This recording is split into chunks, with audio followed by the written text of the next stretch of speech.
ಭಯೋತ್ಪಾದನೆ ವಿರುದ್ಧದ ಸಮರದಲ್ಲಿ ಭಾರತಕ್ಕೆ ಇವತ್ತು ಒಂದು ಐತಿಹಾಸಿಕ ದಿನ. ಭಾರತದ ಇತಿಹಾಸದಲ್ಲಿ ನೂರಾರು ಭಯೋತ್ಪಾದಕ ದಾಳಿಗಳಾಗಿದ್ದವು.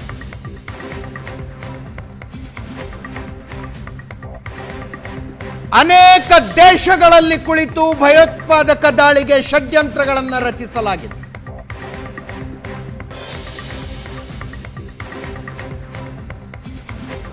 ಭಾರತದ ನೆಲದಲ್ಲಿ ಬಾಂಬ್ ಸಿಡಿಸಿ, ಗುಂಡು ಹಾರಿಸಿ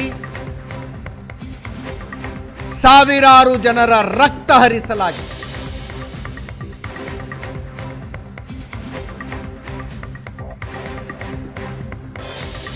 ಅಂಥ ದಾಳಿಗಳ ಷಡ್ಯಂತ್ರ ರೂಪಿಸಿದವರು ಈಗಲೂ ಯಾವ್ಯಾವುದೋ ದೇಶದಲ್ಲಿ ಆರಾಮಾಗಿ ಓಡಾಡ್ಕೊಂಡಿದ್ದಾರೆ. ಇವತ್ತಿನ ದಿನ ಯಾಕೆ ಐತಿಹಾಸಿಕ ಅಂದ್ರೆ, ಭಾರತದ ಇತಿಹಾಸದಲ್ಲಿ ಭಯೋತ್ಪಾದನೆ ಪ್ರಕರಣವೊಂದರಲ್ಲಿ ಮೊಟ್ಟ ಮೊದಲ ಸಲ ಒಬ್ಬ ಮೋಸ್ಟ್ ವಾಂಟೆಡ್ ಟೆರರಿಸ್ಟ್ ನನ್ನ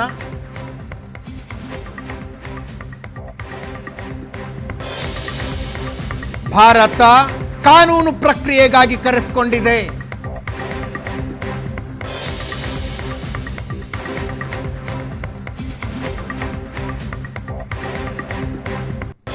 ಅನ್ಫಾರ್ಚುನೇಟ್ಲಿ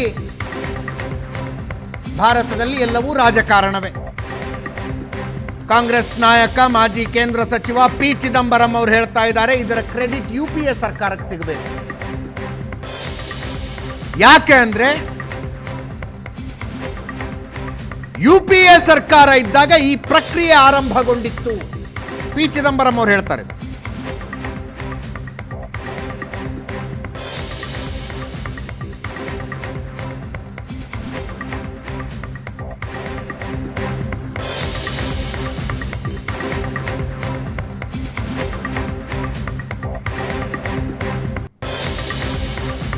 ಅದಕ್ಕೆ ಹಾಲಿ ಕೇಂದ್ರ ಸಚಿವ ಬಿಜೆಪಿ ನಾಯಕ ಪಿಯೂಷ್ ಗೋಯಲ್ರ ಪ್ರತ್ಯುತ್ತರ, ಕಾಂಗ್ರೆಸ್ನವರು ಏನೂ ಮಾಡಿಲ್ಲ.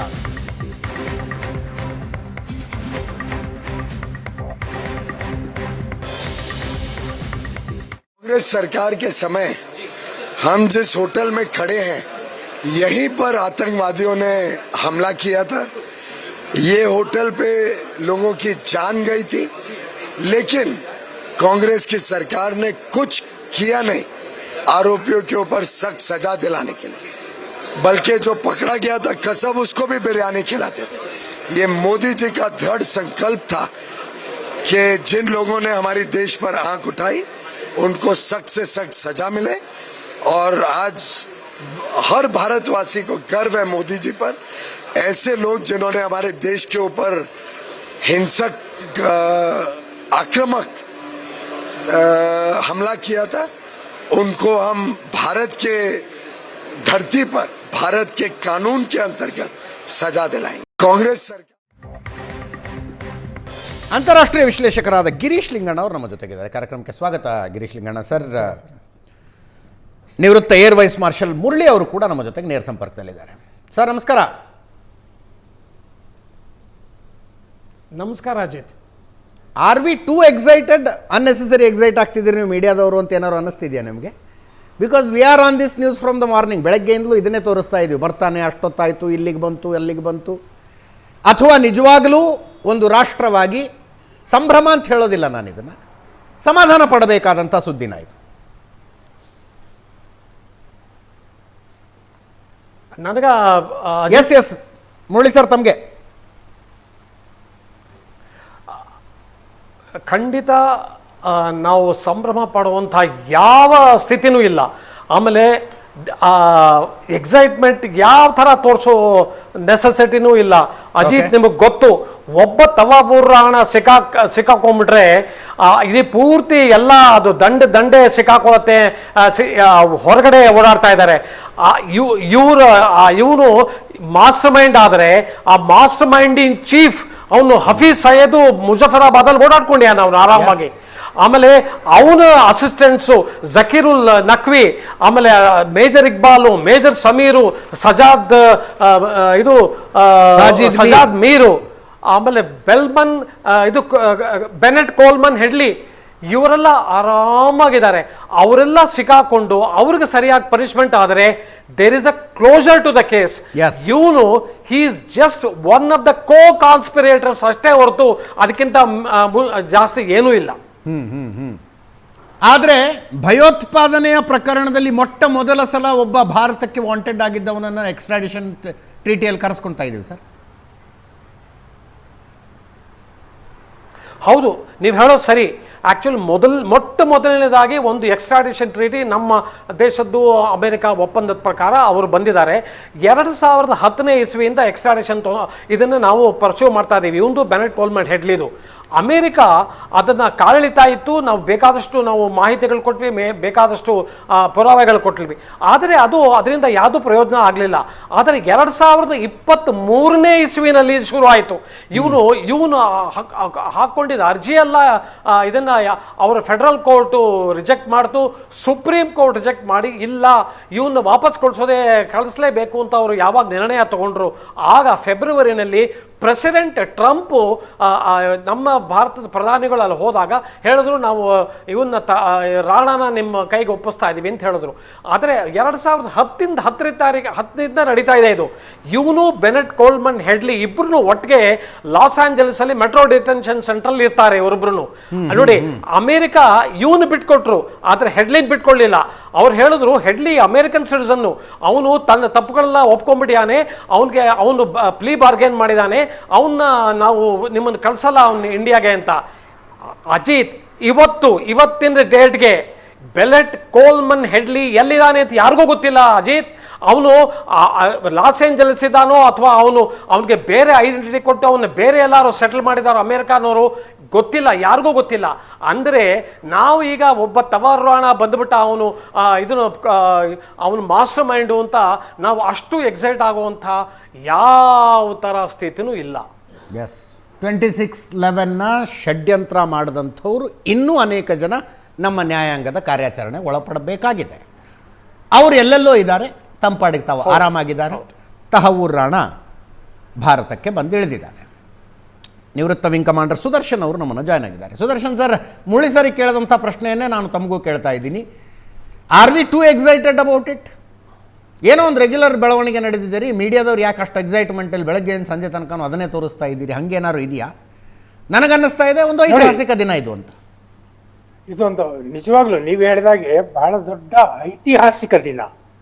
17 ವರ್ಷಗಳ ನಂತರ ಅಮೆರಿಕ ಒಬ್ಬ ಭಯೋತ್ಪಾದಕನನ್ನ ಹಸ್ತಾಂತರಿಸುತ್ತೆ ಅಂದ್ರೆ ಇದು ಸಾಧಾರಣ ಮಾತಲ್ಲ. ಹಿಂದಿನಲ್ಲಿ ಹೇಳ್ತಾರೆ, ಸಮಯ ಸೆ ಪಹಲೆ ಭಾಗ್ಯ ಸೆ ಅಧಿಕ್ ಕುಚ್ ನಹಿ ಮಿಲ್ತಾ ಅಂತ. ಏ ಸಮಯ ಆಗ್ಯಾ ಹೈ.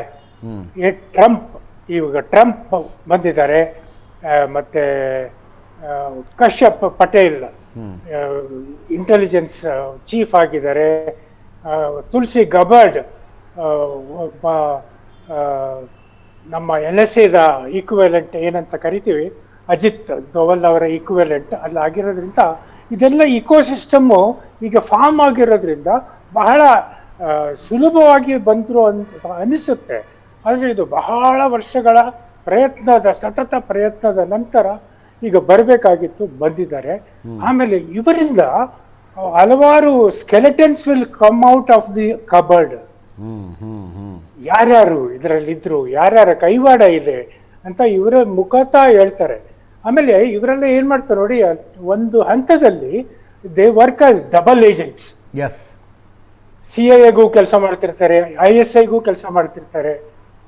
ಈಗ ಡೇವಿಡ್ ಹ್ಯಾಡ್ಲೆ ಯಾಕೆ ಬಿಟ್ಕೊಡ್ತಾ ಇಲ್ಲ ಅಂದ್ರೆ, ಅಫ್ಕೋರ್ಸ್ ಅವರಿಗೆ 35 ವರ್ಷದ ಜೈಲು ಶಿಕ್ಷೆ ಆಗಿದೆ.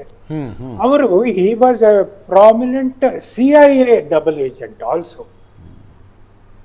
ಸೊ ಹಾಗಾಗಿ ಇವರೊಬ್ಬರಿಂದ ಏನೇನು ನಮಗೆ ಸಿಗುತ್ತೋ ಅದು ಬಹಳ ಪ್ರಮುಖವಾದ ಸಂಗತಿ. ಆಮೇಲೆ ಯಾರ ಕೈವಾಡ, ಸ್ಪೆಷಲಿ ಪಾಕಿಸ್ತಾನದ ISIನ ಕೈವಾಡ. ಈಗೇನು ಈ ಮೇಜರ್ಗಳು ಹೆಸರು ಹೇಳಿದ್ರು, ಇವರೆಲ್ಲ they are all Pond's. But the biggest ಪಿತೂರಿ ನಡೆಸಿರೋದು ಪಾಕಿಸ್ತಾನದ SI. ಇದು ಏನಾಗುತ್ತೆ ಅಂದ್ರೆ, ಈಗಾಗಲೇ ನೋಡಿ ಪಾಕಿಸ್ತಾನದವರು ಅವಸರವಾಗಿ ಪ್ರೆಸ್ ಮೀಟ್ ಕರೆದ್ಬಿಟ್ಟು ಇವನು ಪಾಕಿಸ್ತಾನಿನೇ ಅಲ್ಲ, ಹೌದು. ಇದ್ರಲ್ಲಿ ನಂಬಿಕೆ ಇಲ್ಲ ಅಂತ ಕೆನಡಾ ಪ್ರಜೆ ಇವನು ಅಂತ. ಈಗಾಗಲೇ ಪುಕ್ಕಲ್ತನ ಶುರುವಾಗಿದೆ. ಇವರಿಗೆ ವರ್ಲ್ಡ್ ಬ್ಯಾಂಕ್ ಇಂದ ಇನ್ ಮುಂದೇನು ಸಿಗಲ್ಲ. ಆಮೇಲೆ IMF ನಿಂದನೂ ಇವರು ಸಿಗುತ್ತೋ ಇಲ್ವೋ ಗೊತ್ತಿಲ್ಲ. FATF ಇಂದ ಬ್ಲಾಕ್ ಲಿಸ್ಟ್ ಆಗಿ ಹೋಗ್ತಾರೆ. ಇದೆಲ್ಲ ಪುಕ್ಕಲ್ತನ ಈಗಾಗಲೇ ಶುರುವಾಗಿದೆ. ಆದ್ರೆ ನಮಗೆ ಬೇಕಾಗಿರೋ ಮಾಹಿತಿ ಇವು ನಿಖರವಾಗಿ ಪಾಕಿಸ್ತಾನದ ಯಾರ್ಯಾರು ಇನ್ವಾಲ್ವ್ ಆಗಿದ್ದು ಅಂತ ಹೇಳಿ ಇವರಿಂದ ಬಾಯಿ ಬಿಡಿಸೋಕ್ಕಾಗುತ್ತೆ, ಇವರಿಂದ ಕಕ್ಕಿಸ್ಬೇಕು ಏನೇನೆಲ್ಲ ಮಾಹಿತಿ ಇವರು ಮುಚ್ಚಿಟ್ಕೊಂಡಿದ್ದಾರೆ ಅಂತೇಳಿ. ಒಂದು ಕಡೆ ನಾನು ಸುಮ್ಮನೆ ಈ ಥರದ ಬೆಳವಣಿಗೆಗಳಾದಾಗ ಇಸ್ರೇಲಿ ಇಂಟೆಲಿಜೆನ್ಸ್ ಸರ್ವಿಸ್ಗಳು, ಇಸ್ರೇಲಿನ ಭದ್ರತಾ ವ್ಯವಸ್ಥೆ ನೆನಪಾಗುತ್ತೆ. ತಮ್ಮ ನೆಲದಲ್ಲಿ ತಮ್ಮ ನಾಗರಿಕರ ರಕ್ತ ಹರಿಸಿದಂಥವ್ರು ಎಲ್ಲಿದ್ದರೂ ಹುಡುಕೊಂಡು ಹೋಗಿ ಹೊಡೆದು ಬಿಡ್ತಾರೆ ಅವರು. ಭಾರತಕ್ಕೆ ಮೋಸ್ಟ್ ವಾಂಟೆಡ್ ಆಗಿದ್ದಂಥ ಅನೇಕರನ್ನ ಯಾರೋ ಅಪರಿಚಿತ ಬಂದೂಕುದಾರಿಗಳ ಗುಂಡು ಹೊಡೆದು ಕೊಲ್ತಿದಾರಂತಪ್ಪ. ಹಂಗೆ ಹಾಲೋಕಾಸ್ಟ್ ಮಾಡಿದವರನ್ನ, ಹಾಲೋಕಾಸ್ಟ್ನ ಷಡ್ಯಂತ್ರಗಾರರನ್ನ ಅವರು ವೇಷ ಮರೆಸ್ಕೊಂಡು ಹೆಸರು ಬದಲಿಸ್ಕೊಂಡು ಎಲ್ಲೆಲ್ಲೋ ಕೆಲಸ ಮಾಡ್ತಿದ್ರು. ಕಳ್ಳ ಸಾಗಣೆ ಮಾರ್ಗದ ಮೂಲಕ ಅವ್ರನ್ನ ತಮ್ಮ ದೇಶಕ್ಕೆ ಕರ್ಕೊಂಡು ಬಂದು ಕಟಕಟೆಯಲ್ಲಿ ನಿಲ್ಲಿಸಿ ವಿಚಾರಣೆ ನಡೆಸಿ ಶಿಕ್ಷೆ ಕೊಡಿಸ್ತಾರೆ. ಹೌದು, ನೋಡಿ ಅದೇ ವ್ಯತ್ಯಾಸ ಇರೋದು ಇಸ್ರೇಲಿನ ಮೊಸಾದ್ ಮತ್ತು ಭಾರತೀಯ ಒಂದು ಅಪ್ರೋಚ್ ಏನಿದೆ ಫ್ರಮ್ NSA ಆಗಲಿ ಎಕ್ಸ್ಟರ್ನಲ್ ವಿದೇಶಾಂಗ ಸಚಿವರ ಮೂಲಕ ನಾವು ನ್ಯಾಯಬದ್ಧವಾಗಿ ಹೇಳ್ತಾ ಇದೀವಿ, ಕಳಿಸ್ಕೊಡಿ, ಇವರು ಬೇಕು ನಮಗೆ, ಇವರು ಇನ್ವಾಲ್ವ್ ಆಗಿದ್ದಾರೆ ಅಂತ ಹೇಳಿ. ಬಟ್ ಮೊಸಾದಲ್ಲಿ ಒಬ್ಬ ಏಜೆಂಟ್ ಅನ್ನು ಅಲಾಟ್ ಮಾಡ್ತಾರೆ, ಟೇಕ್ ಕೇರ್ ಆಫ್ ಹಿಮ್ ಅಂತ ಹೇಳಿ. ನಾವು ನೋಡಿ 500 ವರ್ಷ ಕೋರ್ಟ್ನಲ್ಲಿ ನ್ಯಾಯಯುತವಾಗಿ ಹೋರಾಡಿ ರಾಮ ಮಂದಿರವನ್ನ ಕಟ್ಟಿಸಿದವರು. ಆ ಒಂದು ನ್ಯಾಯಬದ್ಧವಾಗಿ ನಮ್ಮ ಅಪ್ರೋಚ್ ಏನಿದೆ ಅದಕ್ಕೂ ಮತ್ತು ಇಸ್ರೇಲಿನ ಮೊಸಾದ್ಗೂ ವ್ಯತ್ಯಾಸ ಇದೆ. ಅದೇ ಮುಖ್ಯವಾಗಿ ನಾವು ನೋಡ್ಬೇಕು. ಅಜಿತ್, ಎಸ್ ಮುರಳಿ ಸರ್, ಒಂದು ಪಾಯಿಂಟ್ ಹೇಳಿ ಪ್ಲೀಸ್. ಅಜಿತ್, ಬಹಳ ಮುಖ್ಯವಾಗಿ ನಾವು ಒಪ್ಕೊಳ್ಳೋಣ, ಇವತ್ತು ನಮ್ಮ ಇದು ಡಿಪ್ಲೊಮ್ಯಾಟಿಕ್ ವಿಕ್ಟ್ರಿ ಅಂತ ಒಪ್ಕೊಳ್ಳೋಣ.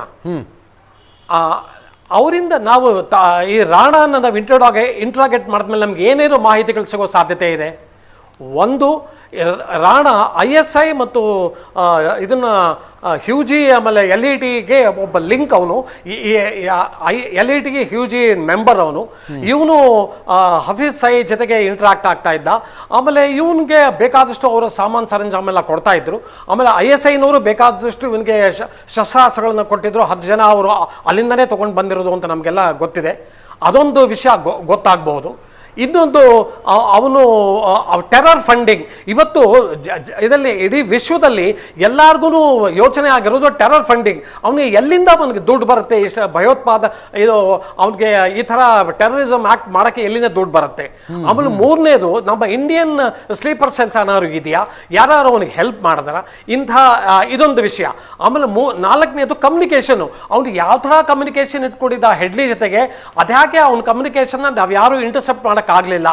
ಆಮೇಲೆ 5ನೇದು, ಅವನು ಯಾವ ತರ ಅವನು ಯಾಕೆ ಅವನು ಟಾರ್ಗೆಟ್ ಅನ್ನು ಈ ತರ ಅವನು ಐಡೆಂಟಿಫೈ ಮಾಡ್ದ.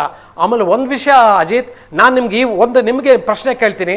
ಇವೆಲ್ಲ ಉತ್ತರ ಅವನು ಕೊಡ್ತಾನ, ಅವನು ಹೆಡ್ಲಿ, ಇವನು ರಾಣಾ ಅವನ ಕೈಲಿ ಇವೆಲ್ಲ ಇದನ್ನ ಇನ್ಫಾರ್ಮೇಶನ್ ತಗೊಳ್ಳೋದು ಎಷ್ಟು ಸುಲಭನೋ ಎಷ್ಟು ಕಷ್ಟನೋ ಗೊತ್ತಿಲ್ಲ. ನಾವು ಇಲ್ಲ ಫೇರ್ ಟ್ರಯಲ್ಲು, ಫೇರ್ ಜಸ್ಟಿಸು ಅಂತ ನಮ್ಮ ಕಣ್ಮೇಲೆ ಒಂದು ಇದು ಪರದೆ ಹಾಕೊಂಡು ಕೂತಿದ್ರೆ ಏನೂ ಆಗಲ್ಲ. ನೀವು ಒಂದು ವಿಷಯ ಚೆನ್ನಾಗಿ ನೀವು ಜ್ಞಾಪಿಸ್ಕೋಬೇಕು. ಅಜ್ಮಲ್ ಕಸಬ್ನ ನಾವು ತಿಹಾರ್ ಜೈಲಲ್ಲಿ ತಿಂಗಳಾನ್ಗಟ್ಲೆ ಇಟ್ಕೊಂಡು ಸಾಕಿ ಸಲಹೆದ್ವಿ ಅವನ್ನ. ಇವತ್ತು ಆ ರಾಣನ್ ಮಾತ್ರ ಆ ಥರ ಮಾಡಬಾರ್ದು. ಅವನಿಗೆ ಸಮರಿ ಡಿಸ್ಪೋಸಲ್ ಮಾಡಿ ಅವನಿಗೆ ಎಷ್ಟು ಬೇಗನೆ ಕ್ಯಾಪಿಟಲ್ ಪನಿಷ್ಮೆಂಟ್ ಕೊಡ್ತೀವೋ ಅಷ್ಟು ಒಳ್ಳೆಯದು. ಇವತ್ತು ನಾವು ಜಗತ್ತಿಗೊಂದು ಮೆಸೇಜ್ ಕಳಿಸ್ಬೇಕು. ನೀವು ನಮ್ಮ ದೇಶದ ಮೇಲೆ ನೀವು ವಾರ್ ಮಾಡ್ತೀರಾ, ನೇಷನ್ ಸ್ಟೇಟ್ ಮೇಲೆ ವಾರ್ ಮಾಡ್ತೀರಾ, this is what will happen to you ಅನ್ನೋ ಮೆಸೇಜು ಕ್ಲಿಯರ್ ಆಗಿ ಕಳಿಸ್ಬೇಕು. ಇದನ್ನೇ ಪ್ರೆಸಿಡೆಂಟ್ ಟ್ರಂಪು ಅವರ ಇದರಲ್ಲಿ ವೈಟ್ ಹೌಸಲ್ಲಿ ಹೇಳ್ತಾರೆ, ಅವನು ಹಿ ಈಸ್ ಅ ಟೆರರಿಸ್ಟ್, ನಾವು ಅವನ್ನ ಹ್ಯಾಂಡ್ ಓವರ್ ಮಾಡ್ತಾ ಇದ್ದೀವಿ ಭಾರತಕ್ಕೆ, ಅವನು he deserves to be punished ಅಂತ. we must punish him instead of looking after him in Tihar jail. ನನಗೂ ಹಂಗೆ ಅನಿಸುತ್ತೆ ಸರ್, ಬಟ್ ವ್ಯವಸ್ಥೆ ಅನ್ನೋದೊಂದು ಬೇರೆ ಇರುತ್ತಲ್ವಾ. ನಾಳೆ ದಿವಸ ಕ್ಯಾಪಿಟಲ್ ಪನಿಷ್ಮೆಂಟ್ ಕೊಟ್ಟು ರಾಷ್ಟ್ರಪತಿಗಳು ಇದೆ ವ್ಯವಸ್ಥೆ. ಕ್ಷಮಾದಾನದ ಅರ್ಜಿಯನ್ನು ರಿಜೆಕ್ಟ್ ಮಾಡಿದ್ರು ಕೂಡ ಯಾರೋ ಒಂದಷ್ಟು ಜನ ಸೈನ್ ಹಾಕ್ಸ್ಕೊಂಡು ಮಧ್ಯರಾತ್ರಿ ಸುಪ್ರೀಂ ಕೋರ್ಟ್ಗೆ ಹೋಗ್ತಾರೆ, ಬಾಗಿಲು ತೆಗೀರಿ ಅರ್ಜೆಂಟ್ ನೇಣಾಕ್ಬಿಡ್ತಾರೆ ಇಲ್ಲದೇ ಇದ್ರೆ ಇವನನ್ನ ಅಂತ. ಖಂಡಿತ ಹೋಗ್ತಾರೆ. ಅಲ್ಲ, ನಮ್ಮ ದೇಶದಲ್ಲಿ ಇನ್ನೊಂದು ಬಹಳ ಬುದ್ಧಿವಂತಿಕೆ ತೋರಿಸುವಂತ ಒಂದು ಯೂನಿಟ್ ಇದಲ್ಲ, ಪಾಲಿಟಿಕ್ಸ್. ಈಗ ಯಾರ್ಯಾರು ಪಾಲಿಟಿಷಿಯನ್ಸ್ ರಾಜಕಾರಣಿಗಳು ಮುಂದೆ ಬಂದು ಇಲ್ಲ ಇವನ್ಗೇನು ಮಾಡಬಾರ್ದು, ಇವ್ನು ನಮ್ಮ ಫ್ರೆಂಡು ಅಂತ ಹೇಳ್ತಾರೋ ದೇವ್ರಿಗೆ ಗೊತ್ತು. ನಿಜ. ಗಿರೀಶ್ ಲಿಂಗಣ್ಣ ಅವರೇ, how big development it is ನಿಮ್ಮ ಪ್ರಕಾರ? It's really a big development ಅಂತ ಹೇಳ್ಬೋದು. ಯಾಕಂದರೆ 17 years ಸತತ ಹೋರಾಟ ಆದಮೇಲೆ we have brought one person, so that is a big victory. But ಹಿಂದೆ ಆಗಿತ್ತ ನಾವು ಕರ್ಕೊಂಬಂದ್ರ ಅಂತ ಕೇಳಿದ್ರೆ 17 years ಅಷ್ಟು ಕಾದಿರಲಿಲ್ಲ, ಬಟ್ ಹಿಂದೆನೂ ಒಂದು 10 ಜನದಷ್ಟು ಕರ್ಕೊಂಬಂದಿದ್ದೀವಿ. Yes 10 people from USA alone, all together 43 peopleನ ನಾವು ಎಕ್ಸ್ಟ್ರಾಡಿಷನ್ ಟ್ರೀಟಿಲಿ ಕರ್ಕೊಂಬಂದಿದ್ದೀವಿ. ಸೊ ಬಟ್ ಇಷ್ಟು ವರ್ಷಗಳ ಕಾಲ ಹೋರಾಟ ಮಾಡಿ 17 ವರ್ಷಗಳ ಕಾಲ ಹೋರಾಟ ಮಾಡಿ ಕರ್ಕೊಂಬಂದಿರೋದು this is the first time. So that we have to enjoy. ಭಾರತದ ಸಾಫ್ಟ್ ಪವರ್ ಕೆಲಸ ಮಾಡ್ತಾ definitely that shows the process ಇದು. ಇಲ್ಲ ಭಾರತದ power, the diplomatic power has worked more than that. February ಯಾವಾಗ ಮೋದಿಯವರು ಟ್ರಂಪ್ನ ಮೀಟ್ ಮಾಡಿದ್ರು, there itself it was agreed upon that Rana will be ಅಧಿಕೃತ ಹೇಳಿಕೆನೇ ಬಂತಲ್ಲಿ ಅದರಿಂದ. So that itself is a diplomatic victory. Diplomatic ವಿಕ್ಟ್ರಿನೂ ಆಯಿತು, ಮತ್ತು legally also the supreme court ಸ್ಟೇನ ವೆಕೇಟ್ ಮಾಡ್ತು.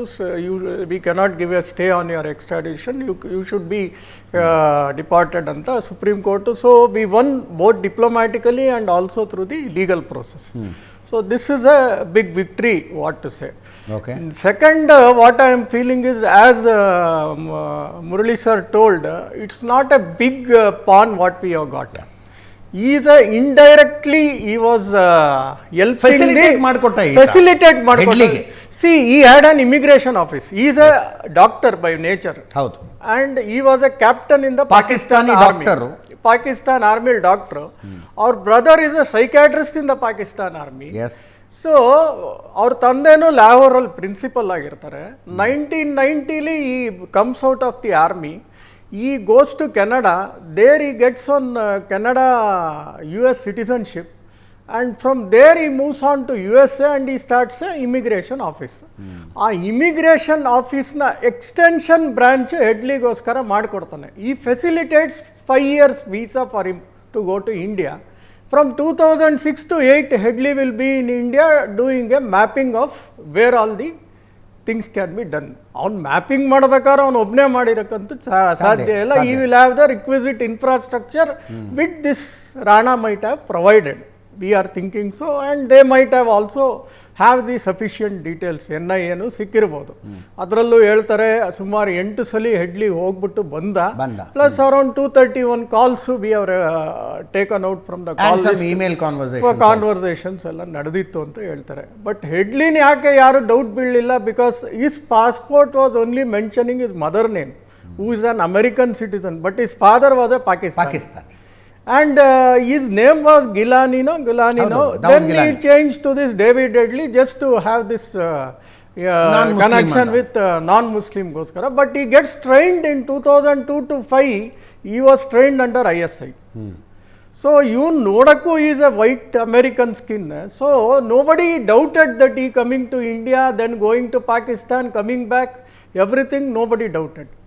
Then afterwards when they were caught in the Danish newspaper, ಯಾವುದೋ ಹೊಡೆಯೋಕೆ ಹೋಗ್ತಾರೆ, ಬಿಕಾಸ್ ಮೊಹಮ್ಮದಿ ಪ್ರಾಫಿಟ್ನ ಒಂದು ಕಾರ್ಟೂನ್ ಇದ್ರಲ್ಲಿ ತೋರಿಸ್ತಾರೆ ಅಂದ್ಬಿಟ್ಟು ಆ ಒಂದು ಕೋಪಕ್ಕೆ ಹೋದಾಗ they will be caught by FBI, and this person gets a punishment of 35 years, and this fellow gets a punishment of 14 years. 2013 ಅವ್ರು ಸಿಕ್ಕಾಕೋತಾರೆ.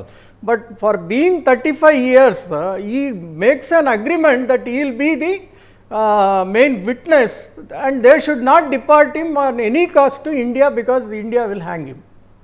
ಆ ಒಂದು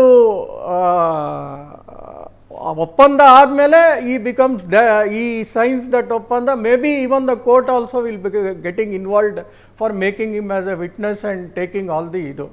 but where they have kept him for 35 years, ಎಲ್ಲಿದ್ದಾನೆ ಏನು ಮಾಡಿದ್ದಾನೆ ಎವ್ರಿಥಿಂಗ್ ಇಸ್ ನಾಟ್ ನೋನ್. ಆಮೇಲೆ ಇವತ್ತು ಒಂದು major English ಪೇಪರಲ್ಲಿ ಪಿಳ್ಳೆ ಅವರು ಒಂದು ಸ್ಟೇಟ್ಮೆಂಟ್ ಕೊಟ್ಟಿದ್ದಾರೆ, then the home secretary, he tells that Americans were aware of this attack but they did not share the intel at all ಅಂತ, because he was the home secretary at that time. So he tells very clearly American cheated us, they did not give us any information, though they knew this. Pillai ಅನ್ನೋರು they give a statement also. Tahawwur Rana ಇಂಡಿಯಾಕ್ಕೆ ಬಂದಾಯ್ತು. ದೆಹಲಿಯ Palam air ಬೇಸ್ನಲ್ಲಿ ಆತನನ್ನು ಕರೆದುಕೊಂಡು ಬಂದ Indian air force ವಿಮಾನ land ಆಗಿದೆ. NIA ಅಧಿಕಾರಿಗಳು ಬಂಧನ ಪ್ರಕ್ರಿಯೆಯನ್ನು ಪಾಲಂ ಏರ್ ಬೇಸ್ನಲ್ಲೇ ಮಾಡಿದ್ದಾರೆ. ಮೆಡಿಕಲ್ ಚೆಕಪ್ಪು ಏರ್ಬೇಸ್ನಲ್ಲೇ ಆಗಿದೆ. ಪಟಿಯಾಲ ಕೋರ್ಟ್ ಮುಂದೆ ಹಾಜರು ಮಾಡಿ ವಶಕ್ಕೆ ತೆಗೆದುಕೊಳ್ತಾರೆ. ಇವತ್ತು NIA ಕಚೇರಿಯಲ್ಲಿ ವಿಚಾರಣೆ. ತಿಹಾರ ಜೈಲಿನಲ್ಲಿ ಆತನಿಗೋಸ್ಕರ ಹೈ ಸೆಕ್ಯೂರಿಟಿ ಸೆಲ್ ಒಂದನ್ನು ರೆಡಿ ಮಾಡಲಾಗಿದೆ. ಮುಂದಿನ ವಿಚಾರಣೆ ಕೂಡ ಅಲ್ಲೇ ನಡೆಯುತ್ತೆ. NIA ಅಧಿಕಾರಿಗಳು ತಿಹಾರ ಜೈಲಿಗೆ ಹೋಗಿಯೇ ಆತನನ್ನು ವಿಚಾರಣೆ ಒಳಪಡಿಸ್ತಾರೆ. ಇದ್ಯಾಕೆ ಇಷ್ಟು ದೊಡ್ಡ ಸುದ್ದಿ ಅಂತ ನಾವು ಮಾತಾಡ್ತಾ ಇದ್ವಿ. ಯಾಕೆ ಇಷ್ಟು ದೊಡ್ಡ ಸುದ್ದಿ? Air vice marshal retired Murali ಅವರು ನಮ್ಮ ಜೊತೆಗೆ ನೇರ ಸಂಪರ್ಕದಲ್ಲಿದ್ದಾರೆ. ಮುರಳಿ ಸರ್, ಅನೇಕರು ಒಂದು ಪೆಸಿಮಿಸ್ಟಿಕ್ ಪ್ರಶ್ನೆಯನ್ನು ಕೇಳ್ತಾರೆ. ಆಯ್ತಪ್ಪ, ತಹವೂರ್ ರಾಣಾ ಬಂದ, ಎಲ್ಲ ಒಪ್ಕೊಂಡ, ಪಾಕಿಸ್ತಾನದಲ್ಲಿ ಇಂತಿಂಥವ್ರು ಸಹಾಯ ಮಾಡಿದ್ರು, ಇಂತಿಂಥವ್ರಿಗೋಸ್ಕರ ಕೆಲಸ ಮಾಡಿದ್ದೀನಿ ಅಂತ ಹೇಳ್ದ, ಅದರಿಂದ ಏನಾಗುತ್ತೆ ಅಂತಾರೆ.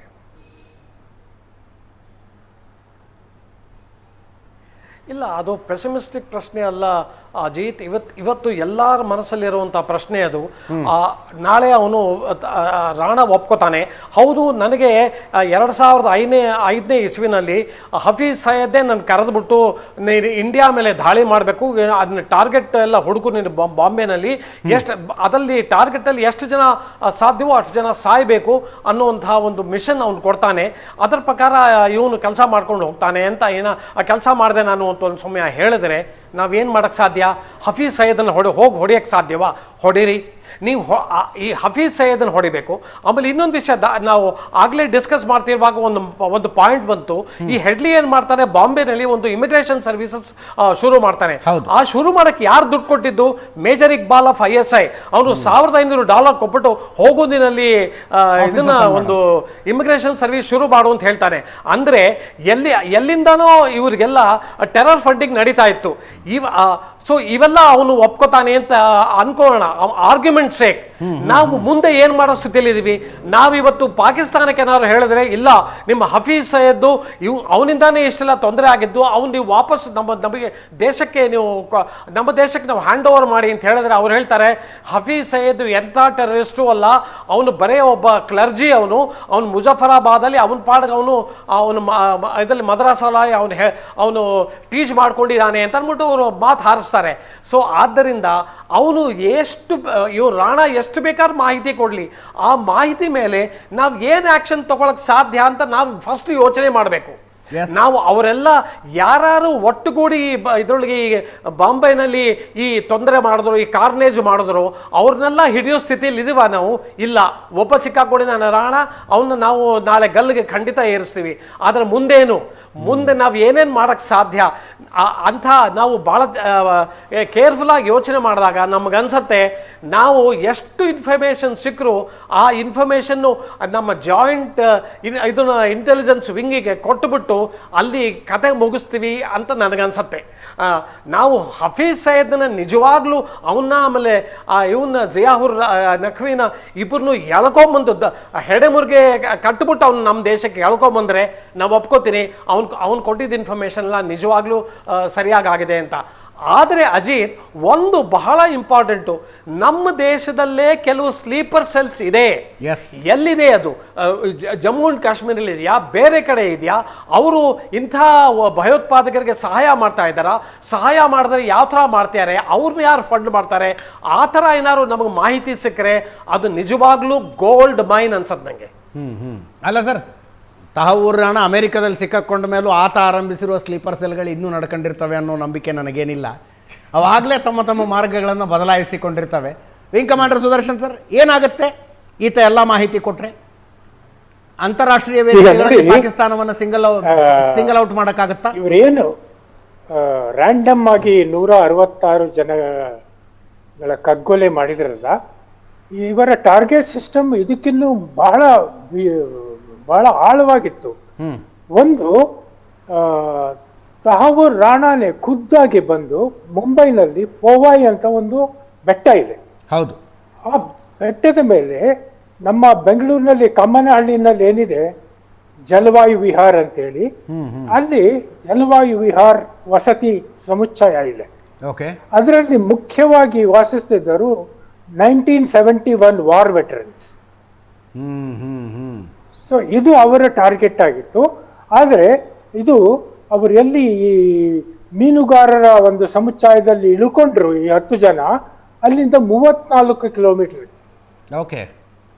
ಇವರಿಗೆ ಏನು ವ್ಯವಸ್ಥೆ ಮಾಡಿಕೊಟ್ಟಿದ್ರಲ್ಲ, ಕಾರು ಅದು ಇದು ಎಲ್ಲಿಗೆ ಹೋಗ್ಬೇಕು, ಮ್ಯಾಪಿಂಗ್ ಡೈರೆಕ್ಷನ್ ಎಲ್ಲ, ಅದು ಈ ಒಂದು 10 ಜನ ಇವರಲ್ಲಿ ಯಾರು 30,000 ರೂಪಾಯಿ 40,000 ರೂಪಾಯಿ ಸಿಕ್ಕ ಒಂದು ಅವಿದ್ಯಾವಂತ ಹುಡುಗರು, ಅವರು brain washed. So brain wash to what extent?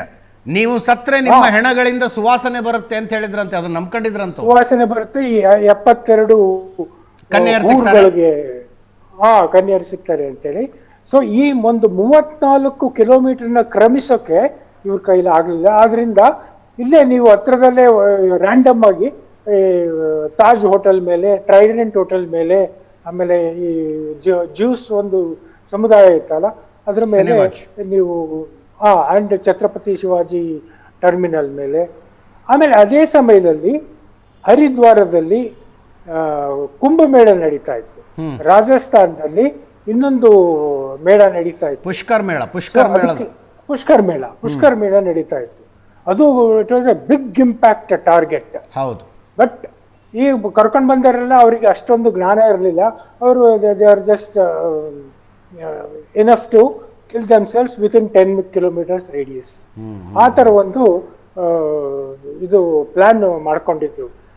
ಈಗ ಅವರ ಪ್ಲಾನ್ ಪ್ರಕಾರ ಇದೆಲ್ಲ ನಡೆದಿದ್ರೆ ಬಹಳ ದೊಡ್ಡ ಅನಾಹುತನೇ ಆಗ್ತಾ ಇತ್ತು. ಒಂದು ದೇಶದಲ್ಲಿ ಈ ರೀತಿಯ ಭಯೋತ್ಪಾದಕ ದಾಳಿಗಳು ಎಷ್ಟಾದವು, ಯಾವಾಗ ಅದು ಮುಂದುವರೆದವೋ ಇಲ್ವೋ ಅನ್ನೋದು ಆ ದೇಶ ಹೆಂಗೆ ರಿಯಾಕ್ಟ್ ಮಾಡುತ್ತೆ ಅನ್ನೋದರ ಮೇಲೆ ಡಿಪೆಂಡ್ ಆಗಿರುತ್ತೆ. 9/11 ನಂತರ ಅಮೆರಿಕ ಏನೇನು ಕ್ರಮ ಕೈಗೊಂಡು ಜಗತ್ತು ನೋಡಿದೆ. ಯುದ್ಧವನ್ನು ಅಫ್ಘಾನಿಸ್ತಾನ ತನಕ ತಗೊಂಡು ಬಂದರು ಅವರು. ನೀವು ನಮ್ಮ ದೇಶಕ್ಕೆ ಬಂದು ಹೊಡೆದಿದ್ದೀರಿ ಅಂದರೆ ನಾವು ನಿಮ್ಮ ದೇಶಕ್ಕೆ ಬಂದು ಹೊಡಿತೀವಿ ಅಂತ. ಅದಾದ ನಂತರ ಅಮೆರಿಕದಲ್ಲಿ ಇಸ್ಲಾಮಿಕ್ ಭಯೋತ್ಪಾದಕತೆ ಅನ್ನೋದು ಇಲ್ಲ ಇವತ್ತು. ಹಾಗೆ ಭಾರತ ಕೂಡ ಒಂದು ಈ ರೀತಿಯ ಭಯೋತ್ಪಾದಕ ಕೃತ್ಯಗಳನ್ನು ಮಾಡಿದವ್ರನ್ನ ನೀವು ಎಲ್ಲಿದ್ದರೂ ನಾವು ಎಳ್ಕೊಂಡು ಬಂದು ನಮ್ಮ ಕಾನೂನಿನ ಪ್ರಕ್ರಿಯೆಗೆ ಒಳಪಡಿಸ್ತೀವಿ ಅನ್ನೋ ಸಂದೇಶ, ಮತ್ತೆ ನಮ್ಮ ದೇಶದೊಳಗೆ ಬಂದರೆ ನಾವು ಸರ್ಜಿಕಲ್ ಸ್ಟ್ರೈಕಾರು ಮಾಡ್ತೀವಿ, ಏರ್ ಸ್ಟ್ರೈಕಾರು ಮಾಡ್ತೀವಿ ಅನ್ನುವ ಸಂದೇಶ. ಅದು ಸದ್ಯದ ಮಟ್ಟಿಗೆ ಏನು ನಾವು ಭಾರತದಾದ್ಯಂತ ಒಂದು ಇಂಟರ್ನಲ್ ಸೆಕ್ಯೂರಿಟಿಯಲ್ಲಿ ಟೈಟ್ನೆಸ್ ನೋಡ್ತಾ ಇದ್ದೀವಲ್ಲ, ಅದಕ್ಕೆ ಕಾರಣ ಅಂತ ಅನ್ಸುತ್ತೆ ನನಗೆ. What do you feel sir, wing commander Sudarshan? ಖಂಡಿತ ಹೌದು. ಈಗ ನೋಡಿ, ದಿವಂಗತ ಜನರಲ್ ಬಿಪಿನ್ ರಾವತ್ ಒಂದು ಮಾತು ಹೇಳೋರು, India has to face 2.5 front. ಹೌದು. ಒಂದು ಫ್ರಂಟ್ ಪಶ್ಚಿಮದಲ್ಲಿದೆ, ಇನ್ನೊಂದು ಫ್ರಂಟ್ ಈಶಾನ್ಯದಲ್ಲಿದೆ. ಅಲ್ಲಿ 2 ದೇಶಗಳ ನಡುವೆ ಒಂದು LOC ಅಂತ ಇದೆ, LAC ಅಂತ ಇದೆ. ಅಲ್ಲಿ ಸಮವಸ್ತ್ರಧಾರಿ ಸೈನಿಕರು ಅದರ ರಕ್ಷಣೆಗೆ ನಿಂತಿದೆ. ಆದ್ರೆ ಈ 0.5 ಒಳಗೆಲ್ಲರಲ್ಲ, ಈ ನಗರ ನಕ್ಸಲರು, ಸ್ಲೀಪಿಂಗ್ ಸೆಲ್ಸ್, ವಿಶ್ವವಿದ್ಯಾಲಯಗಳಲ್ಲಿದ್ದಾರೆ, ರಾಜಕೀಯ ಪಕ್ಷಗಳಲ್ಲಿದ್ದಾರೆ. ಇವರನ್ನ ಯಾರು ನೋಡ್ಕೋಬೇಕು? ಆ ಒಂದು ವ್ಯವಸ್ಥೆ, ಆ ಒಂದು ಇಕೋಸಿಸ್ಟಮ್ ನಾವು ನಾಗರಿಕರಾಗಿ ನಾವು ಬೆಳೆಸ್ಕೋಬೇಕು. ನಾವು ಇದರ ಬಗ್ಗೆ ಎಚ್ಚರಿಕೆ ವಹಿಸಿ ಎಲ್ಲಿದ್ದಾರೆ ಅಂತ ಮುಕ್ತವಾಗಿ ಇವರ ಬಗ್ಗೆ ಮಾತಾಡಬೇಕು. ಆವಾಗ ಒಂದು ಟೈಟ್ನೆಸ್ ಬರುತ್ತೆ ವಿತ್ ಇನ್ ಇಂಟರ್ನಲ್ ಸೆಕ್ಯೂರಿಟಿ. ಆ ಒಂದು ಟೈಟ್ನೆಸ್ ಇರಲಿಲ್ಲ, ತುಂಬಾ ವರ್ಷಗಳಿಂದ ಇರಲಿಲ್ಲ. ಈಗ ಅದರ ಪ್ರಜ್ಞೆ ನಮಗೆ ಬರ್ತಾ ಇದೆ. ಸೊ ಇದರಿಂದ ನಾವು ಎಲ್ಲ ತರದ ಒಂದು ಗಂಭೀರವಾಗಿ ಈ ಆಂತರಿಕ ರಕ್ಷಣೆಯು ನಮ್ಮ ಜವಾಬ್ದಾರಿ ಅನ್ನೋ ಒಂದು ಪ್ರಜ್ಞೆ ಈಗ ಬರ್ತಾ ಇದೆ. ಅದರಿಂದ ಮುಂದಿನ ದಿನಗಳಲ್ಲಿ ಇದು ಇನ್ನೂ ಒಂದಿಷ್ಟು ಜನಗಳನ್ನ ಒಗ್ಗಟ್ಟಾಗಿಸಿದೆ. ಇಂಥ ಬರೀ ರಾಣ ಬಂದ ಅವನ್ನ ಸೆರೆಮನೆಯಲ್ಲಿ ಇಟ್ಟಿದ್ದಾರೆ, ಅವನ ವಿಚಾರಣೆ ನಡೀತಿದ್ದಾರೆ ಅನ್ನೋ ವಿಷಯನೇ ಈ ಜನಗಳನ್ನ ಒಂದಾಗಿಸಿದೆ. ಅದು ಬಹಳ ಮುಖ್ಯ. ಮುರಳಿ ಸರ್, 26/11 ಅಟ್ಯಾಕ್ ಆದಾಗ ಇಂಡಿಯನ್ ಏರ್ ಫೋರ್ಸ್ ಹೋಗಿ ಆಗಿನ ಸರ್ಕಾರಕ್ಕೆ ಹೇಳುತ್ತೆ, ಟೆರರ್ ಲಾಂಚ್ ಪ್ಯಾಡ್ಗಳ ಅಷ್ಟೂ ಮಾಹಿತಿ ನಮ್ಮ ಹತ್ರ ಇದೆ, ಒಂದು ಏರ್ ಸ್ಟ್ರೈಕ್ ಮಾಡೋಣ ಅಂತ. ಏನೇನೋ ಕಾರಣಕ್ಕೆ ಒಪ್ಪಿಗೆ ಸಿಗಲಿಲ್ಲ ಅದಕ್ಕೆ. ಡೆಲ್ಲಿಲಿ ಒಂದು ಬಾಟ್ಲಾ ಹೌಸ್ ಎನ್ಕೌಂಟರ್ ಆಗುತ್ತೆ, ಒಬ್ಬ ಪೊಲೀಸ್ ಇನ್ಸ್ಪೆಕ್ಟರ್ ಹುತಾತ್ಮರಾಗ್ತಾರೆ. ಅಂಥ ಸಂದರ್ಭದಲ್ಲೂ ಚಿತ್ರ ವಿಚಿತ್ರ ಮಾತುಗಳು ಬರ್ತವೆ. ದೇಶ ಹಂಗಿದ್ದಾಗ ಭಯೋತ್ಪಾದನೆಯನ್ನು ಎದುರಿಸೋದಕ್ಕಾಗೋದಿಲ್ಲ. Do you agree? Absolutely Ajit, ನೋಡಿ, ನಾವು ಏನು ಏರ್ ಸ್ಟ್ರೈಕ್ ಮಾಡಬೇಕಾದ್ರೂ ಮೊದಲನೇದಾಗಿ ನಮಗೆ ಪೊಲಿಟಿಕಲ್ ವಿಲ್ ಇರಬೇಕು, ಆಮೇಲೆ ನ್ಯಾಷನಲ್ ವಿಲ್ ಇರಬೇಕು. ಇವತ್ತು ನಮ್ಮ ದೇಶದಲ್ಲಿ ಆಗ ಈಗ ಇದನ್ನ ಟೆರರ್ ಸ್ಟ್ರೈಕ್ ಆದಾಗ ಇದಿರಲಿಲ್ಲ, ಪೊಲಿಟಿಕಲ್ ವಿಲ್ ಇರಲಿಲ್ಲ. ಬಾಟ್ಲಾ ಎನ್ಕೌಂಟರು ಇದೆ, ಪೊಲಿಟಿಕಲ್ ವಿಲ್ ಇರಲಿಲ್ಲ. ಆದರೆ ಯಾವಾಗ ನಮಗೆ ಅಲ್ಲಿ ಪುಲ್ವಾಮಾ ಅಟ್ಯಾಕ್ ಆಯಿತೋ ಆಗ ನಾವೇನು ಮಾಡಿದ್ವಿ, ಇಲ್ಲ ನಾವು ಅವ್ರಿಗೆ ಸರಿಯಾಗಿ ಬುದ್ಧಿ ಕಲಿಸಬೇಕು ಅನ್ನೋ ಒಂದು ಪ್ರಪೋಸಲ್ ಯಾವಾಗ ನಾವು ಸರ್ಕಾರ ಕೊಟ್ವಿ, ಸರ್ಕಾರ ಒಪ್ಕೊತು. ಆಮೇಲೆ ಇನ್ನೊಂದು ವಿಷಯ ಅಜಿತ್, ಇದು ನಾನು ಹೇಳಲೇಬೇಕು ನಿಮ್ಮ ಚಾನಲಲ್ಲಿ, ಆ ಬಾಲಕೋಟ್ ಜೊತೆಗೆ Muzaffarabad was also target. Not many people know this. In fact in the operational room at Delhi, Muzaffarabad ನಾವು ಸ್ಟ್ರೈಕ್ ಮಾಡಲೇಬೇಕು. ಯಾಕೆಂದ್ರೆ ಈ ಟೆರರ್ ನೆಟ್ವರ್ಕ್ ಎಲ್ಲ ಹೆಡ್ ಆಫ್ ದ ಸ್ನೇಕ್ ಅಂತಾರಲ್ಲ, ಅದಿರೋದು ಮುಜಫರಾಬಾದ್ ಅಲ್ಲಿ, ಅವ್ರು ನಾವು ಹೊಡಿಬೇಕು ಅಂತ. ಆದರೆ ಮುಜಫರಾಬಾದ್ ನಾವು ಕಡೆ ಇದರೊಳಗೆ ಗಳಿಗೆನಲ್ಲಿ ಇಟ್ ವಾಸ್ ಇದು ಮುಜಫರಾಬಾದ್ ಅನ್ನ ತೆಗೆದ್ಬಿಟ್ಟು ಅದನ್ನ ಟಾರ್ಗೆಟ್ ಮಾಡೋದು ಬೇಡ ಅಂತ ನಾವೇನ್ ಮಾಡಿದ್ವಿ, ಟ್ಯಾಕ್ಟಿಕಲ್ ರೂಟಿಂಗ್ ಮಾಡಿದ್ವಿ. ಮುಜಫರಾಬಾದ್ಗೆ ಹೋಗೋಂಗೆ ರೂಟ್ ಮಾಡಿಬಿಟ್ಟು ನಾವು ಬಾಲಾಕೋಟ್ಗೆ ಹೋದ್ವಿ. ಇದು ಬಹಳ ಜನಕ್ಕೆ ಇದು ಪಬ್ಲಿಕ್ ಡೊಮೈನ್ ಅಲ್ಲಿ ಇಲ್ಲ ಈ ಇನ್ಫಾರ್ಮೇಶನ್. ನೋಡಿ, ಮೊದಲನೇದಾಗಿ ಬೇಕಾಗಿರೋದು ನಮಗೆ ಪೊಲಿಟಿಕಲ್ ವಿಲ್. ಇವತ್ತು ನ್ಯಾಷನಲ್ ವಿಲ್ ಇದೆ. ಈ ನ್ಯಾಷನಲ್ ವಿಲ್ಗೆ ಯಾರು ಗೊತ್ತಾ ಕಾರಣ ಅಜಿತ್? ಈ ನ್ಯಾಷನಲ್ ವಿಲ್ಗೆ ನೀವೇ ಕಾರಣ. ನೋಡಿ, ಇವತ್ತು ನಮಗೆ ಒಂದು 10-15 ವರ್ಷಗಳ ಕೆಳಗೆ ನಮ್ಗೇನು ಗೊತ್ತಾಗ್ತಾ ಇರಲಿಲ್ಲ. ಇವತ್ತು ಒಂದು ಚೂ ಅಂತಂದ್ರೆ ಎಲ್ಲ ಇದನ್ನ ಸುದ್ದಿವಾಹಿನಿಗಳು ಬಂದು ಪೂರ್ತಿ ಅದನ್ನ ಇನ್ಫಾರ್ಮೇಶನ್ ಕೊಡ್ತಾರೆ, ಎಲ್ಲ ಅದನ್ನ ಇನ್ವೆಸ್ಟಿಗೇಟ್ ಮಾಡಿ ಹೇಳ್ತಾರೆ. ಇವತ್ತೇ ನೋಡಿ, ರಾಣಾ, ನೀವೇ ಹೇಳಿದ್ರಿ, ರಾಣಾ ವಿಷಯ ಬೆಳಗಿಂದ ನಡೀತಾನೆ ಇದೆ ಅಂತ ಜನಕ್ಕೆ ಅರ್ಥ ಆಗಿದೆ. ಈಗ ನಾವು ಯಾರು ನಮ್ಮನ್ನು ಹೊಡೆದ್ರೆ, ನಮ್ಮ ಮೇಲೆ ದಾಳಿ ಮಾಡಿದ್ರೆ ನಾವು ಅವ್ರಿಗೆ ಪ್ರತ್ಯುತ್ತರ ಕೊಡಬೇಕು ಅನ್ನೋ ಒಂದು ಛಲ ಬಂದ್ಬಿಟ್ಟಿದೆ. ಆ ಛಲದ ಮೇಲೆ ನಮ್ಮ ದೇಶಕ್ಕೆ ಇವತ್ತು ನಮ್ಮ ಇದನ್ನ ಪೊಲಿಟಿಕಲ್ ಅಡ್ಮಿನಿಸ್ಟ್ರೇಷನ್ ಹಂಗೆ ಇದೆ. ಅವರು ನೀವು ಹೊಡಿತೀರಾ, ನಾವು ವಾಪಸ್ ಹೊಡಿತೀವಿ ಅನ್ನೋ ಅವರ ಮನೋಭಾವ ಅವರಲ್ಲೂ ಇದೆ. ಆದ್ದರಿಂದ ಇದನ್ನ ಭಯೋತ್ಪಾದಕರ ದಾಳಿ ನಮ್ಮ ಮೇಲೆ ಕಮ್ಮಿ ಆಗ್ತಾ ಹೋಗ್ತಾ ಇದೆ. ಆ ಮುಖ್ಯ ಪೊಲಿಟಿಕಲ್ ವಿಲ್ಲು. ಆಗ ಪೊಲಿಟಿಕಲ್ ವಿಲ್ ಇರಲಿಲ್ಲ, ಇವತ್ತಿದೆ. ಆದರೆ ಒಂದು ವಿಷಯ, ನಾವು ಇಷ್ಟೊತ್ತು ನಾವು ಮೊಸಾದ್ ವಿಷಯ ಮಾತಾಡ್ತಾ ಇದ್ವಿ, ನಾವು ಇಸ್ರೇಲಿ ಇಂಟೆಲಿಜೆನ್ಸು, ಇದು ಬಹಳ ಜನಕ್ಕೆ ಗೊತ್ತಿಲ್ಲದೆ ಇರ್ಬೋದು. 2010ನೇ ಇಸ್ವಿನಲ್ಲಿ ನಾವು ಜಾಯಿಂಟ್ ಇಂಟೆಲಿಜೆನ್ಸ್ ನೆಟ್ವರ್ಕ್ ಅಂತ ಶುರು ಮಾಡಿದ್ವಿ ಡೆಲ್ಲಿಲಿ, ಬಹಳ ಚಿಕ್ಕದಾಗಿ. ಇದನ್ನ ಇಂಟರ್ ಸರ್ವಿಸಸ್ ಇಂಟೆಲಿಜೆನ್ಸು, ಆಮೇಲೆ ಎಲೆಕ್ಟ್ರಾನಿಕ್ ಇಂಟೆಲಿಜೆನ್ಸು, ಆಮೇಲೆ ರಿಸರ್ಚ್ ಅಂಡ್ ಅನಾಲಿಸಿಸ್ ವಿಂಗು, ಆಮೇಲೆ ನ್ಯಾಷನಲ್ ಇನ್ವೆಸ್ಟಿಗೇಟಿವ್ ಏಜೆನ್ಸಿ ಇಂಟೆಲಿಜೆನ್ಸ್ ಎಲ್ಲ ಅಲ್ಲಿ ಒಂದು ಕಡೆ ಬರೋ ಹಂಗೆ ಮಾಡಿದ್ವಿ. ಅದರಲ್ಲಿ ಬೇಕಾದಷ್ಟು ಜನ 3 ಸರ್ವಿಸ್ ಇಂದನೂ ಜನ ಇದ್ದಾರೆ. ಈಗ ಅದು ಬಹಳ ದೊಡ್ಡ ಸಂಸ್ಥೆ ಆಗಿದೆ. ಅದು ಅದಕ್ಕೆ ಬೇಕಾದಷ್ಟು ಬೇರೆ ದೇಶಗಳಿಂದ ಇನ್ಪುಟ್ ಬರುತ್ತೆ, ನಾವು ಬೇರೆ ದೇಶಗಳಿಗೆ ಇನ್ಪುಟ್ ಕೊಡ್ತೀವಿ. ಇದು ಬಹಳ ದೊಡ್ಡ ಸಂಸ್ಥೆಯಾಗಿ ಬೆಳೆದಿದೆ.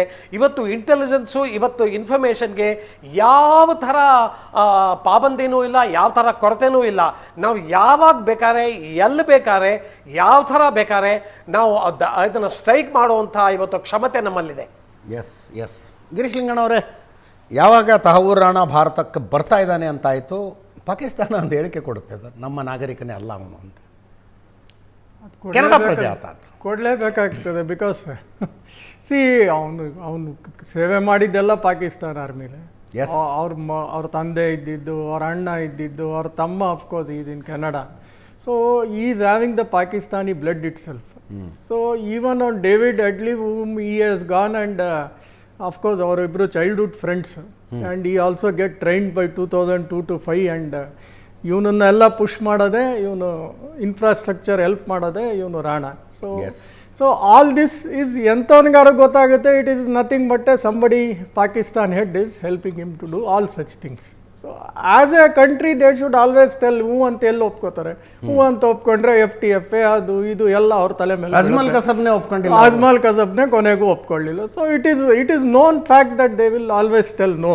ಅಲ್ಲ, ನನ್ನ ಪ್ರಶ್ನೆಯ ಉದ್ದೇಶ, ತಹವೂರ್ ರಾಣಾ ಕೊಡುವ ಮಾಹಿತಿ ಆಧಾರದ ಮೇಲೆ ಅಂತಾರಾಷ್ಟ್ರೀಯ ವೇದಿಕೆಯಲ್ಲಿ ಪಾಕಿಸ್ತಾನವನ್ನು ಸಿಂಗಲ್ ಔಟ್ ಮಾಡೋದಕ್ಕೆ ಸಾಧ್ಯ ಇಲ್ವಾ ಅಂತ? ಇಲ್ಲ, it is a very clear thing that it is Pakistan ಇದ್ದೇ ಇದೆ ಅಂತ. ಸೊ ಅವ್ರು ಹೇಳ್ತಾ ಇರ್ತಾರೆ, but that does not count much on the international ಇದು. They know that these people are jokers and they don't believe any word of this Pakistanis ಹೇಳಿಕೆಗಳನ್ನ.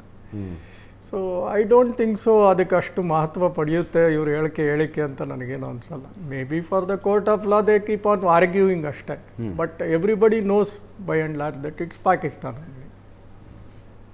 India's war on terror strategy ಬಗ್ಗೆ Ajit, yes sir, Murali sir. ಇದೇ ಒಂದು extension ಈಗ ಬಂದಿದ್ದ ಒಂದು ಪಾಯಿಂಟ್ಗೆ ನೋಡಿ, ನಿಮ್ಗೆ ಜ್ಞಾಪಕ ಇರ್ಬೋದು, ನಾವು ಪಠಾನ್ಕೋಟ್ ಸ್ಟ್ರೈಕ್ ಆದಾಗ ಇದನ್ನ ಪೂರ್ತಿ ಇನ್ಫಾರ್ಮೇಶನ್ ಕೊಟ್ವಿ. ನಾವು 26/11 ಆದಾಗ ಪೂರ್ತಿ ಇನ್ಫಾರ್ಮೇಶನ್ ಪಾಕಿಸ್ತಾನಕ್ಕೆ ಕೊಟ್ವಿ. ಆಮೇಲೆ ಅವ್ರ ಕಡೆಯಿಂದ ಜನ ಬಂದ್ಬಿಟ್ಟು ಪಠಾನ್ಕೋಟಲ್ಲಿ ನೋಡಿದ್ರು. ಆಮೇಲೆ ಅಜ್ಮಲ್ ಕಸಬ್ನ ಅವರು ಡಿಸೋನ್ ಮಾಡಿದ್ರು, ಇವ್ನು ನಮ್ಗೆ ಗೊತ್ತೇ ಇಲ್ಲ ಇವನು ಯಾರು ಅಂತ. ಸೊ ಪಾಕಿಸ್ತಾನದವರು they are always in denial mode. ಈಗ ರಾಣಾ ಕೇಸಲ್ಲಂತೂ ಅವನು ಪಾಕಿಸ್ತಾನ ನ್ಯಾಷನಲ್ ಅಲ್ಲೇ ಅಲ್ಲ, ಅವನು ಕೆನಡಿಯನ್ ನ್ಯಾಷನಲ್ಲು. ಆದ್ದರಿಂದ ನಾವು ಪಾಕಿಸ್ತಾನ, ನೀವು ISIನವ್ರು ಇನ್ವಾಲ್ವ್ ಆಗಿದ್ದಾರೆ, LETನವ್ರು ಇನ್ವಾಲ್ವ್ ಆಗಿದ್ದಾರೆ, ನಿಮ್ಮ ಕಡೆಯವರೇ ಎಲ್ಲ ಪೂರ್ತಿ ಇದನ್ನು ಶುರು ಮಾಡಿದ್ದು, ಅವರೇ ಫಂಡ್ ಮಾಡಿದ್ದು, ಅವರೇ ಇದನ್ನು ಮಾಡಿಸಿದ್ದು ಅಂತ ನಾವು ಅವ್ರಿಗೆ ಎಷ್ಟು ಎವಿಡೆನ್ಸ್ ಕೊಟ್ಟರು ಅದರಿಂದ ಏನು ಪ್ರಯೋಜನ ಇಲ್ಲ. ಆದರೆ ನಾವಿಷ್ಟೊಂದು ನಮ್ಮ ಡಿಪ್ಲೊಮ್ಯಾಟಿಕ್ ಎಫರ್ಟು, ಡಿಪ್ಲೊಮ್ಯಾಟಿಕ್ ವಿಕ್ಟ್ರಿ ಅಂತೆಲ್ಲ ಬಹಳ ಬೆಂತಟ್ಕೊತಾ ಇದ್ದೀವಲ್ಲ, ನಾವು ಯುನೈಟೆಡ್ ನೇಷನ್ಸ್ಗೆ ಹೋಗಿ ಪಾಕಿಸ್ತಾನದ ಮೇಲೆ ಇದನ್ನು ಸ್ಯಾಂಕ್ಷನ್ಸ್ ಹಾಕೋ ಸ್ಥಿತಿಯಲ್ಲಿ ಇದೀವಾ? ನಾವು ಪಾಕಿಸ್ತಾನನ ಟೆರರಿಸ್ಟ್ ಸ್ಟೇಟ್ ಅಂತ ಘೋಷಣೆ ಮಾಡಿ ಅವ್ರಿಗೆ ಸ್ಯಾಂಕ್ಷನ್ಸ್ ಹಾಕಿ, ಅವ್ರಿಗೆ ಫೈನಾನ್ಷಿಯಲ್ ಸ್ಯಾಂಕ್ಷನ್ಸ್ ಹಾಕಿ, ಅವ್ರಿಗೆ FATF ಇಂದ ಪೂರ್ತಿ ಅವ್ರಿಗೆ ಇದನ್ನ ಫಂಡಿಂಗ್ ಎಲ್ಲ ನಿಲ್ಲಿಸ್ಬಿಟ್ಟು ಅವ್ರಿಗೆ ರೆಡ್ ಸ್ಟೇಟ್ ಅಂತ ಅವ್ರಿಗೆ ಡಿಕ್ಲೇರ್ ಮಾಡುವಂತಹ ನಮ್ಮ ಸಾಮರ್ಥ್ಯ ನಮ್ಗಿದ್ರೆ ಇವತ್ತು ರಾಣಾ ನಾವು ವಾಪಸ್ ಕರ್ಕೊಂಡ್ ಬಂದಿದ್ದು ನಿಜವಾಗ್ಲೂ ಸಾರ್ಥಕವಾಗುತ್ತೆ. Yes, thank you so much Murali sir, ಎಷ್ಟೊತ್ತು ನಮ್ಮ ಜೊತೆಗೆ ಲೈವ್ನಲ್ಲಿ ಮಾತಾಡಿದ್ದಕ್ಕೆ. ತಹವೂರ್ ರಾಣಾನ ಬಗ್ಗೆ ನಾವು ಮಾತಾಡ್ತಾ ಇದ್ದೀವಿ. ಅಂತೂ ಇಂತೂ 26/11 ಭಯೋತ್ಪಾದಕ ದಾಳಿಯ ಮಾಸ್ಟರ್ ಮೈಂಡ್ ಭಾರತದ ವಶಕ್ಕೆ ಬಂದಿದ್ದಾರೆ. ವಿಂಗ್ ಕಮಾಂಡರ್ ಸುದರ್ಶನ್ ಅವರು ನಮ್ಮ ಜೊತೆಗೆ ನೇರ ಸಂಪರ್ಕದಲ್ಲಿದ್ದಾರೆ. ಸುದರ್ಶನ್ ಸರ್, ಭಾರತದ ವಾರ್ ಆನ್ ಟೆರರ್ ಹೋಗ್ತಾ ಇರುವ ರೀತಿ, ಹೋಗ್ತಾ ಇರುವ ಸ್ಪೀಡು ಏನನ್ಸುತ್ತೆ? How do you analyse? ಇದು ನೋಡಿ, ಡಿಸಪಾಯಿಂಟಿಂಗ್, ಸ್ಯಾಟಿಸ್ಫ್ಯಾಕ್ಟರಿನ, wonderful? Wonderful, it is wonderful. Okay, ಇದು ಏನಾಗುತ್ತೆ ಅಂದ್ರೆ ನೋಡಿ, at the geopolitics level, ಅಂದ್ರೆ ಜಾಗತಿಕ ಒಂದು ರಾಜಕೀಯ ವಲಯದಲ್ಲಿ ಏನಾಗುತ್ತೆ ಅಂದ್ರೆ, ಭಾರತದ ತನ್ನ ನಿಲುವು 17 ವರ್ಷ ಆಗಿರ್ಬೋದು, ಆದ್ರೂ ಇದನ್ನ ಮರೆಯಕ್ಕಾಗಲ್ಲ. ನಮ್ಮ ತುಕಾರಾಮ್ ಓಂಬ್ಳೆಗೆ, ಅವರ ಆತ್ಮಕ್ಕೆ ಶಾಂತಿ ಸಿಗಬೇಕು ಅಂದ್ರೆ, ಮೇಜರ್ ಸಂದೀಪ್ ಉನ್ನಿಕೃಷ್ಣನ್ ಅವರ ಆತ್ಮಕ್ಕೆ ಶಾಂತಿ, ಅವರ ತ್ಯಾಗ ಬಲಿದಾನಿಗಳಿಗೆ ಒಂದು ಬೆಲೆ ಕೊಡ್ತಕ್ಕಂಥ ದೇಶ. ನಾವು 17 ವರ್ಷ ಆದರೂ ಮರೀಲಿಲ್ಲ ಈ ಹುತಾತ್ಮರನ್ನ.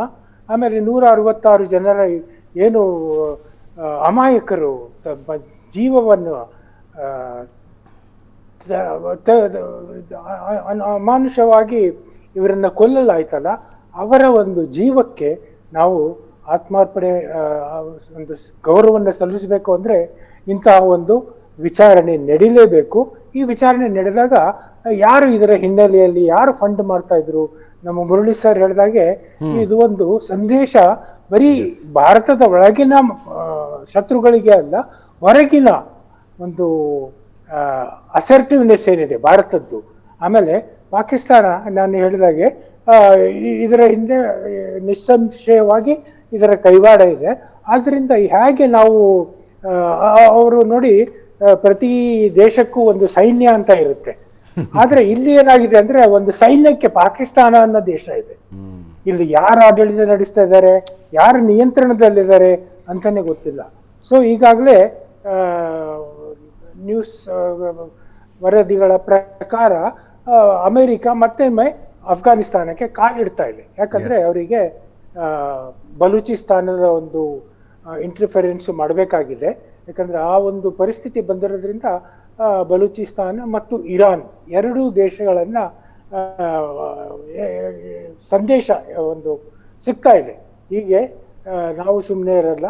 ಆಮೇಲೆ ಈ ಭಾರತವು ಇದಕ್ಕೆ ಒತ್ತು ಕೊಡಬೇಕಾಗುತ್ತೆ. ಯಾಕಂದ್ರೆ ಈ ಪಾಕಿಸ್ತಾನ ಅನ್ನೋ ಒಂದು ಕ್ಷುದ್ರ ದೇಶ ಇದೆಯಲ್ಲ, ಇದು ಒಡೆದು ಹೋಗೋ ಪರಿಸ್ಥಿತಿಯಲ್ಲಿದೆ. ಇದರ ಆರ್ಥಿಕತೆ ಅಂತೂ ಯಕ್ಕುಟ್ಟುಕೊಂಡು ಹೋಗಿದೆ.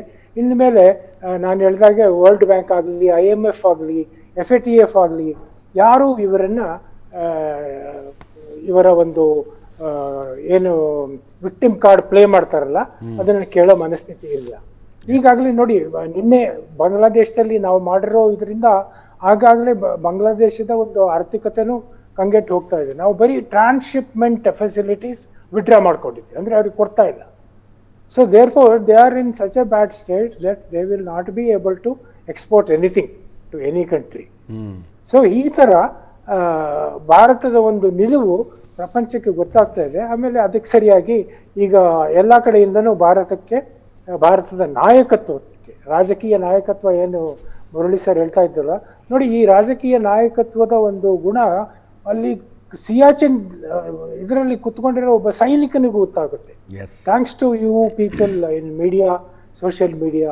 ಸೊ ಇವೆಲ್ಲ ಒಟ್ಟು ಭಾರತದ ಒಂದು ನಿಲುವನ್ನ ಅಂತಾರಾಷ್ಟ್ರೀಯ ಮಟ್ಟದಲ್ಲಿ ಜಿಯೋ ಪೊಲಿಟಿಕ್ಸ್ ಇದರಲ್ಲಿ ಬಹಳ ಗಟ್ಟಿಯಾಗಿ ಕೂರಿಸುತ್ತೆ. ಇನ್ನು ಕೆಲವು ಕಡೆ ನಾವು ಮಾಡ್ಬೇಕಾಗಿರೋದನ್ನು ಮಾಡ್ತಾ ಇದ್ದಾರೆ. ಕೆಲವು ಅನಾಮಧೇಯ ಬಂದೂಕುದಾರಿಗಳು ಅವ್ರವ್ರ ಕೆಲಸ ಮಾಡ್ತಾರೆ. ಇದೆಲ್ಲ ನಡೀತಾ ಇರುತ್ತೆ. ಇದೆಲ್ಲ Girish Linganna sir, it's ongoing. ಭಾರತದ ವಾರ್ ಆನ್ ಟೆರರ್ನ ಮೇಲೆ ಒಂದು ದೊಡ್ಡ ಪರಿಣಾಮ ಬೀರಬಲ್ಲಂತ ಬೆಳವಣಿಗೆ. Are we going in right direction? We are moving in right direction, ಅದ್ರ ಬಗ್ಗೆ ಏನು ಡೌಟ್ ಇಲ್ಲ. ಬಟ್ ಲಿಟಲ್ ಇನ್ನೂ ಸ್ಪೀಡಪ್ ಬೇಕಾಗುತ್ತೆ. ಯಾಕಂದರೆ 176 ರಿಕ್ವೆಸ್ಟ್ ಕೊಟ್ಟಿದ್ದೀವಿ from 2019 to 2023. But only 23 we have been succeeded out of 176 request. So we have the treaty of extradition with 48 countries. Only 48 countries. But other countries ನಾವು ಮಾಡ್ಕೋಬೇಕಾಗ್ತದೆ. But this was a big victory. ಯಾಕೆ ಅಂದರೆ this was lot of emotional was involved in this fellows. 160 ಜನಗಳ ಪ್ರಾಣ, 273 ಜನಗಳ injuries, ಇದೆಲ್ಲ involve ಆಗಿತ್ತು. ಈಗ ಬೇರೆಯವ್ರನ್ನ ಕರ್ಕೊಂಬಂದ್ರಿ, Abu Salem of course he was also something, but not to this extent.